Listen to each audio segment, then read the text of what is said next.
ಬನಶಂಕರಿ ಉಪಚುನಾವಣೆಯಲ್ಲಿ ಗೆಲುವು ಯಾರ ಪಾಲಾಗುತ್ತೆ ಅನ್ನೋ ಕುತೂಹಲಕ್ಕೆ ತೆರೆ ಬಿದ್ದಿದೆ. ಗೆಲುವಿಗಾಗಿ ಎಲ್ಲಾ ಪಕ್ಷಗಳು ತೀವ್ರ ಪೈಪೋಟಿ ನಡೆಸಿದ್ವು. ಆದರೆ ಅಂತಿಮವಾಗಿ ಬಿಜೆಪಿ ಅಭ್ಯರ್ಥಿಗೆ ವಿಜಯಲಕ್ಷ್ಮಿ ಒಲಿದಿದ್ದಾಳೆ.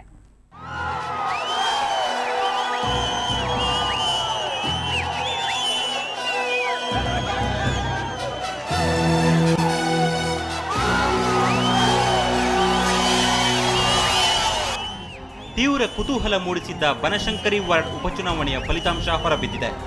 ಬಿಜೆಪಿ ಅಭ್ಯರ್ಥಿ ಎಎಚ್ ಬಸವರಾಜ್ ಗೆಲುವು ಸಾಧಿಸುವ ಮೂಲಕ ಎಲ್ಲ ಕುತೂಹಲಕ್ಕೆ ತೆರೆ ಬಿದ್ದಿದೆ. ಆದರೆ ಮೊದಲ 7 ಸುತ್ತಿನ ಮತ ಎಣಿಕೆವರೆಗೂ ಮುನ್ನಡೆ ಕಾಯ್ದುಕೊಂಡಿದ್ದ ಜೆಡಿಎಸ್ ಅಭ್ಯರ್ಥಿ ಮೊಹಮ್ಮದ್ ಅಕ್ಬರ್ 3ನೇ ಸ್ಥಾನಕ್ಕೆ ಕುಸಿದು ತೀವ್ರ ಮುಖಭಂಗ ಅನುಭವಿಸಿದ್ರು. ಇನ್ನು ಕಾಂಗ್ರೆಸ್ 2ನೇ ಸ್ಥಾನಕ್ಕೆ ತೃಪ್ತಿ ಪಟ್ಟುಕೊಳ್ತು. ಅಂತಿಮ ಸುತ್ತಿನ ಮತ ಎಣಿಕೆ ನಂತರ ಪ್ರಮುಖ ಪಕ್ಷಗಳಿಗೆ ದೊರೆತ ಮತಗಳ ವಿವರ ಹೀಗಿದೆ. ಬಿಜೆಪಿ ಅಭ್ಯರ್ಥಿ ಬಸವರಾಜ್ 7,901 ಮತಗಳನ್ನು ಪಡೆದು ವಿಜೇತರಾದರೆ ಕಾಂಗ್ರೆಸ್ ಅಭ್ಯರ್ಥಿ ಅನ್ಸರ್ ಪಾಷಾ 5,406 ಮತಗಳನ್ನು ಪಡೆದು 2ನೇ ಸ್ಥಾನಕ್ಕೆ ತೃಪ್ತಿ ಪಟ್ಟುಕೊಂಡ್ರು. ಇನ್ನು ಇದೇ ಕ್ಷೇತ್ರದ ಮಾಜಿ ಕಾರ್ಪೊರೇಟರ್ ದಿವಾನ್ ಅಲಿ ತಮ್ಮ ಅಕ್ಬರ್ ಪಡೆದದ್ದು 5,129 ಮತಗಳು. ಶ್ರೀ ಬಸವರಾಜ್ ಎಎಚ್ ಭಾರತೀಯ ಜನತಾ ಪಕ್ಷದವರು ಒಟ್ಟು 7,901 ಮತಗಳನ್ನು ಪಡೆದು ಅವರು ಶ್ರೀ ಅನ್ಸರ್ ಪಾಷಾ ಕಾಂಗ್ರೆಸ್ ಪಕ್ಷದ ಅಭ್ಯರ್ಥಿಗಿಂತ 2,495 ಹೆಚ್ಚಿನ ಮತಗಳ ಅಂತರದಿಂದ ವಿಜೇತರಾಗಿರುತ್ತಾರೆ. ಫಲಿತಾಂಶ ಹೊರಬೀಳುತ್ತಿದ್ದಂತೆಯೇ ಬಿಜೆಪಿ ಕಾರ್ಯಕರ್ತರು ವಿಜಯೋತ್ಸವದಲ್ಲಿ ಮುಳುಗಿ ಹೋದರು.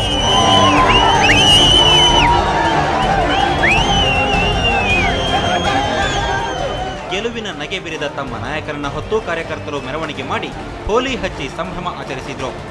ಗೆಲುವು ಸಾಧಿಸಿದ ಬಸವರಾಜ್ ಇದು ಜನತೆಯ ಗೆಲುವು ಅಂದ್ರು. ಬನಶಂಕರಿದಾರರು ಇವತ್ತು ತೀರ್ಪನ್ನು ಕೊಟ್ಟಿದ್ದಾರೆ. ತಮ್ಮೆಲ್ಲರ ಮುಖೇನ ನಾನು ಬನಶಂಕರಿ ವಾರ್ಡಿನ ಮತದಾರರಿಗೆ ನಾನು ಋಣಿಯಾಗಿದ್ದೇನೆ. ಬಿಜೆಪಿ ಅಭ್ಯರ್ಥಿಯ ಗೆಲುವಿಗೆ ಸ್ಥಳೀಯ ಶಾಸಕರು ಆದ ಗೃಹ ಸಚಿವ ಆರ್ ಅಶೋಕ್ ಸಂತಸ ವ್ಯಕ್ತಪಡಿಸಿದ್ರು. ಈ ಫಲಿತಾಂಶ ಸಾಕಷ್ಟು ಗಲಾಟೆ ಗಲಭೆಗಳಿಗೆ ಎಡೆಮಾಡುವ ಸಾಧ್ಯತೆ ಇದ್ದಿದ್ದರಿಂದ ಮತ ಎಣಿಕೆ ಕೇಂದ್ರಕ್ಕೆ ಪೊಲೀಸ್ ಬಿಗಿ ಭದ್ರತೆ ಒದಗಿಸಲಾಗಿತ್ತು. ಡಿಸಿಪಿ ಸೋನಿಯಾ ನಾರಂಗ್ ಕೂಡ ಸ್ಥಳಕ್ಕೆ ಭೇಟಿ ನೀಡಿದ್ರು. ಒಟ್ನಲ್ಲಿ ಇಷ್ಟು ದಿನ ಜನಪ್ರತಿನಿಧಿ ಇಲ್ಲದೆ ಅನಾಥವಾಗಿದ್ದ ಈ ವಾರ್ಡ್ಗೆ ಈಗ ನೂತನ ಕಾರ್ಪೊರೇಟರ್ ಬಂದಾಗಿದೆ.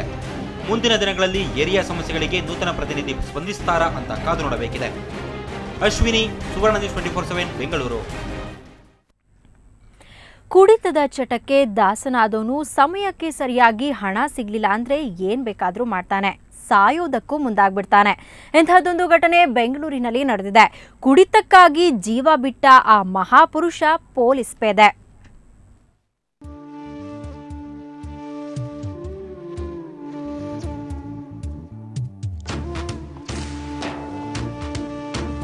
ಈತನ ಹೆಸರು ರಾಮಕೃಷ್ಣಪ್ಪ. ಬೆಂಗಳೂರಿನ ಯಶವಂತಪುರ ಸಂಚಾರಿ ಪೊಲೀಸ್ ಸ್ಟೇಷನ್ನಲ್ಲಿ ಹೆಡ್ ಕಾನ್ಸ್ಟೇಬಲ್ ಆಗಿದ್ದವರು. ರಾಮಕೃಷ್ಣಪ್ಪನಿಗೆ ಕುಡಿಯೋ ಚಟವಿತ್ತು. ಆದರೆ ಮದ್ಯ ಸೇವನೆಗೆ ಹೆಂಡತಿ ಸೌಭಾಗ್ಯ ಹಣ ಕೊಡ್ತಿರ್ಲಿಲ್ಲ. ಹೀಗಾಗಿ ಕಳೆದ 6 ತಿಂಗಳಿಂದ ಈತ ಕೆಲಸಕ್ಕೆ ಹೋಗಿರ್ಲಿಲ್ಲ. ಇದರಿಂದಲೇ ಬೆಳಗ್ಗೆ ಇಬ್ಬರಿಗೂ ಮಾತಿನ ಚಕಮಕಿಯಾಗಿತ್ತು.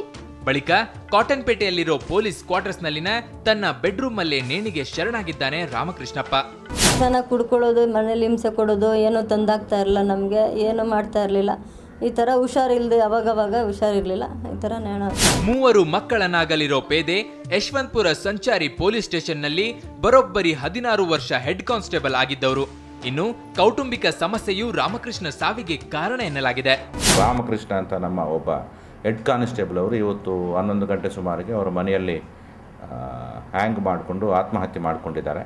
ಅವ್ರಿಗೆ ಕೆಲವು ಕುಟುಂಬ ಸಮಸ್ಯೆಗಳು ಇದೆ ಅಂತ ತಿಳಿದು ಬರ್ತಾ ಇದೆ. ಆದರೂ ಅದರ ಬಗ್ಗೆ ನಾವು ಪ್ರಕರಣ ದಾಖಲು ಮಾಡಿಕೊಂಡು ತನಿಖೆಯನ್ನು ಕೈಗೊಂಡಿದ್ದೇವೆ. ಕುಡಿತದ ಚಟಕ್ಕೆ ರಾಮಕೃಷ್ಣಪ್ಪ ಇಹಲೋಕವನ್ನೇ ತ್ಯಜಿಸಿದ್ದಾರೆ. ಕುಟುಂಬದ ಆಧಾರ ಕಳೆದುಕೊಂಡಿರೋ ಪತ್ನಿ ಸೌಭಾಗ್ಯ ಮತ್ತು ಆಕೆಯ 3 ಮಕ್ಕಳು ಪೊಲೀಸ್ ಇಲಾಖೆಯ ಸಹಾಯ ಹಸ್ತ ಬಯಸಿದ್ದಾರೆ. ಅಶ್ವಥ್ ಎಸ್ಎನ್, ಕ್ರೈಮ್ ಬ್ಯೂರೋ, ಸುವರ್ಣ ನ್ಯೂಸ್ 24/7.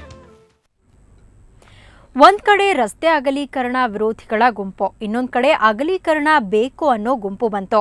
ಕೊನೆಗೆ ಅಗಲೀಕರಣ ಹರಾಜು ಮುಂದಕ್ಕೆ ಹೋಯ್ತು. ಇವೆಲ್ಲ ಆಗಿದ್ದು ಎಲ್ಲಿ ಅನ್ನೋದಕ್ಕೆ ಈ ವರದಿ ನೋಡಿ.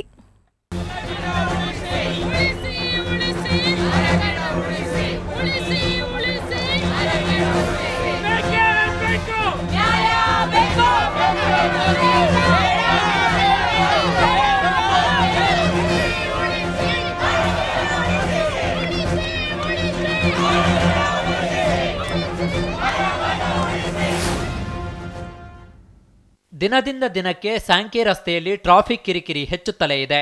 ಈ ಸಮಸ್ಯೆಗೆ ರಸ್ತೆ ಅಗಲೀಕರಣವೇ ಪರಿಹಾರ ಅನ್ನತ್ತೆ ಬಿಬಿಎಂಪಿ. ಹೀಗಾಗಿ ಇವತ್ತೇ ಅಗಲೀಕರಣ ಹರಾಜು ಪ್ರಕ್ರಿಯೆಯನ್ನ ಆರಂಭಿಸಿತ್ತು. ಆದರೆ ರಸ್ತೆ ಅಗಲೀಕರಣಕ್ಕೆ ಪರವಿರೋಧ ಉಂಟಾಗಿ ಸ್ಯಾಂಕಿ ರಸ್ತೆಯಲ್ಲಿ ಗುಂಪುಗಳ ನಡುವೆ ಮಾತಿನ ಚಕಮಕಿ ನಡೆಯಿತು.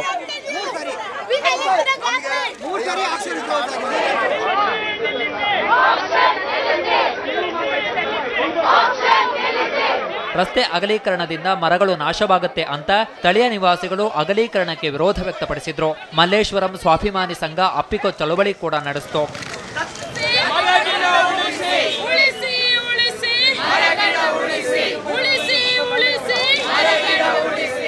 ನಮಗೆ ಬೆಂಗಳೂರಿನಲ್ಲಿ ಟ್ರಾಫಿಕ್ಕು ಸೊಲ್ಯೂಷನ್ ಮಾಡೋಕ್ಕೆ ಬೇರೆ ಏನಾದರೂ ಸೊಲ್ಯೂಷನು, ರಸ್ತೆ ಅಗಲೀಕರಣ ಮಾಡೋದು ಒಂದೇ ಸೊಲ್ಯೂಷನ್ ಅಲ್ಲ. ಎಷ್ಟು ರಸ್ತೆ ಅಗಲೀಕರಣ ಮಾಡ್ತೀರೋ ಅಷ್ಟು ಗಾಡಿಗಳು ಬಂದು ಅಲ್ಲಿ ಇನ್ನೂ ಟ್ರಾಫಿಕ್ ಜಾಮ್ ಆಗುತ್ತೆ. ಬೇರೆ ಕಡೆ ಎಲ್ಲ ಮಾಡಿದ್ದು ಅದು ಪ್ರಯೋಜನ ಇಲ್ಲದೆ ಆಗಿದೆ. ಸೊ ನೀವು ಅದನ್ನು ನೋಡಿಕೊಂಡು ರಸ್ತೆ ಅಗಲೀಕರಣ ಲಾಸ್ಟ್ ಆಪ್ಷನ್ ಇಟ್ಕೋಬೇಕು. ಒಂದೆಡೆ ಅಗಲೀಕರಣ ವಿರೋಧಿಸಿ ಅಪ್ಪಿಕೋ ಚಳವಳಿ ನಡೆದರೆ ಮತ್ತೊಂದೆಡೆ ರಸ್ತೆ ಅಗಲೀಕರಣ ಮಾಡಲೇಬೇಕು ಅಂತ ಆಗ್ರಹಿಸಿ ಯಶವಂತಪುರ ನಾಗರಿಕ ವೇದಿಕೆ ಘೋಷಣೆ ಕೂಗಿತು. ಹೀಗಾಗಿ ಸ್ಥಳದಲ್ಲಿ ಎರಡು ಗುಂಪುಗಳ ನಡುವೆ ಮಾತಿನ ಚಕಮಕಿ ನಡೆಯಿತು. ಕೊನೆಗೆ ಪರಿಸ್ಥಿತಿ ನಿಯಂತ್ರಿಸೋಕೆ ಸ್ಥಳಕ್ಕೆ ಪೊಲೀಸರೇ ಬರಬೇಕಾಯಿತು. ಅವರು ಜಸ್ಟ್ ಫಾರ್ ಪಬ್ಲಿಸಿಟಿ ಮಾಡ್ತಾ ಇದಾರೆ ಅಷ್ಟೇ. ಇಲ್ಲಿ ಸುಮಾರು 100 ವರ್ಷದ ಹಳೆ ಮರಗಳಿದಾವೆ. ಅವು ಬಿದ್ದು ಮನುಷ್ಯನ ಪ್ರಾಣ ಹೋದ್ರೆ ಯಾರು ಕೊಡ್ತಾರೆ? ಡೆವಲಪ್ಮೆಂಟ್ ಆಗಬೇಕಾದ್ರೆ ರೋಡ್ ವೈಡ್ನಿಂಗ್ ಆಗಬೇಕು. ಇಡೀ ಇಂಡಿಯಾದಲ್ಲಿ ರೋಡ್ ವೈಡ್ನಿಂಗ್ ಮಾಡಿ ಎಷ್ಟು ಪ್ರಾಸ್ಪರಿಟಿ ಆಗಿದೆ, ಎಷ್ಟು ಇಂಪ್ರೂವ್ಮೆಂಟ್ ಆಗಿ ನಿಮಗೆ ಗೊತ್ತಿದೆ. ಇವರೆಲ್ಲ ಬಂದಿರೋದು ಬರೀ ಪಬ್ಲಿಸಿಟಿಗೆ ಮಾತ್ರ. ವಿಕೃತ ಪರಿಸರವಾದಿಗಳು ಇವರು, ನಿಜವಾದ ಪರಿಸರವಾದಿಗಳಲ್ಲ. ನಿಜವಾದ ಸ್ವಂತ ಪರಿಸರವಾದಿಗಳಾದ್ರೆ ಪಕ್ಕದಲ್ಲಿ ಮರಗಳು ನೆಡ್ತೀವಿ, ನಾವು ಹಾಗೇನು ಬಿಡ್ತಾ ಇಲ್ಲ. ಅದು ಪರ್ಯಾಯವಾಗಿ ಮರಗಳು ನೆಡ್ತೀವಿ. ಪರಿಸರದ ಬಗ್ಗೆ ನಮಗೂ ಬಹಳ ಕಾಳಜಿ ಇದೆ.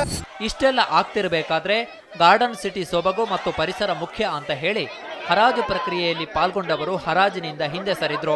ಕೊನೆಗೆ ಹರಾಜು ಪ್ರಕ್ರಿಯೆಯನ್ನ ಜುಲೈ 1ಕ್ಕೆ ಮುಂದೂಡಲಾಯಿತು. ಅಡ್ವರ್ಟೈಸ್ಮೆಂಟ್ ಮಾಡಿದ್ರು.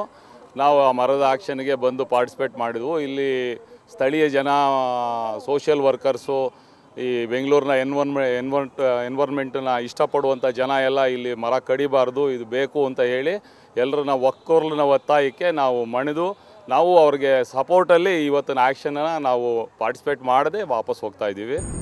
ಒಟ್ಟಿನಲ್ಲಿ ರಸ್ತೆ ಅಗಲೀಕರಣ ವಿರೋಧಿಸಿ ಪರಿಸರ ಪ್ರೇಮಿಗಳು ನಡೆಸಿದ ಪ್ರತಿಭಟನೆ ಅಪ್ಪಿಕೋ ಚಳವಳಿಯನ್ನ ನೆನಪಿಸಿತು.